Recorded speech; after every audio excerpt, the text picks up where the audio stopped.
ইনশাআল্লাহর আওয়াজ কারো কারো কানে ঝালাপোড়া সৃষ্টি করেছে, জাযাকাল্লাহর আওয়াজ কারো কারো কানে জ্বালাপোড়া সৃষ্টি করেছে। তারা বলছে যে আগে যুবকদেরকে জিজ্ঞেস করতাম কেমন আছো বাবা, বলতো ভালো আছি, কিন্তু এখন যুবকদেরকে যদি জিজ্ঞেস করি কেমন আছো বাবা, বলে আলহামদুলিল্লাহ ভালো আছি। এই যে বাংলা ভাষা তো এখন তারা চর্চা করে না, এখন তারা বাংলার ফাঁকে ফাঁকে আরবি চর্চা করে।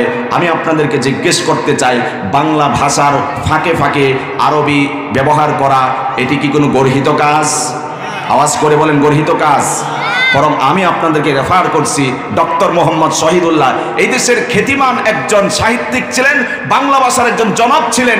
তিনি বিবৃতি দিয়েছেন যে যেই ভাষাতে যত বিদেশি ভাষার সংমিশ্রণ রয়েছে সেই ভাষাটা তত বেশি সমৃদ্ধশীল। সুবহানাল্লাহ বলেন। ডক্টর মোহাম্মদ শহীদুল্লাহ বলছেন যেই ভাষাতে যত বিদেশি ভাষার সংমিশ্রণ রয়েছে সেই ভাষা তত বেশি সুন্দর, সৌন্দর্যমণ্ডিত, সমৃদ্ধশীল। আর আজকে আমাদের কেউ কেউ বলে যে বাংলা ভাষার ফাঁকে ফাঁকে আলহামদুলিল্লাহ, ইনশাআল্লাহ, জাযাকাল্লাহ এগুলো বললে নাকি বাংলা ভাষার অবমাননা হয়। জোরে বলেন নাউজুবিল্লাহ। যেই ভাষাতে যত বিদেশি ভাষার সংমিশ্রণ রয়েছে সেই ভাষাকেই তত সমৃদ্ধশীল বলা হয়েছে। উদাহরণস্বরূপ আমি বলি, আজকে আমার দেশের যারা একটু শিক্ষা দীক্ষা কম, নিজের নামটুকু লিখতে কষ্ট হয়, আমি তিরস্কার বা ইনসাল করছি না, বোঝার চেষ্টা করুন।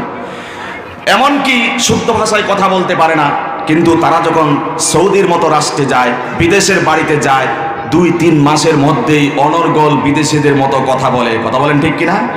কেন? আমাদের একজন সুন্নি আলেম নুরুল ইসলাম ফারুকি রহিমাহুল্লাহ, তাকে হত্যা করা হয়েছিল, আপনারা অনেকে জেনে থাকবেন। তিনি বলেছেন বাংলা ভাষার ভিতরে 6000 বিদেশি ভাষার সংমিশ্রণ রয়েছে। সুবহানাল্লাহ বলেন। এই কারণেই তো আমরা বিদেশের বাড়িতে গিয়ে খুব অল্প সময়ে বিদেশি ভাষাকে ক্যাচ করতে পারি, বিদেশি ভাষাকে খুব সহজে আয়ত্ত করতে পারি, কারণ আমার মাতৃভাষার সাথে হাজারো বিদেশি ভাষার সংমিশ্রণ রয়েছে। আমার বাংলা ভাষার সাথে আছে ইংলিশ ভাষা, আছে আপনার আরবি শব্দ, ফার্সি শব্দ, উর্দু শব্দ, বিদেশি বহু শব্দ রয়েছে যেগুলো আমরা বাংলাতে ব্যবহার করি।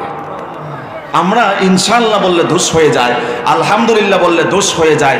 আহারে ভাই, এমনটাই যদি হয় তাহলে তো অন্য যে কোনো ভাষা বাংলা ভাষার সাথে অ্যাড হওয়াটাই দোষণীয় ছিল। কথা বলেন ঠিক কিনা?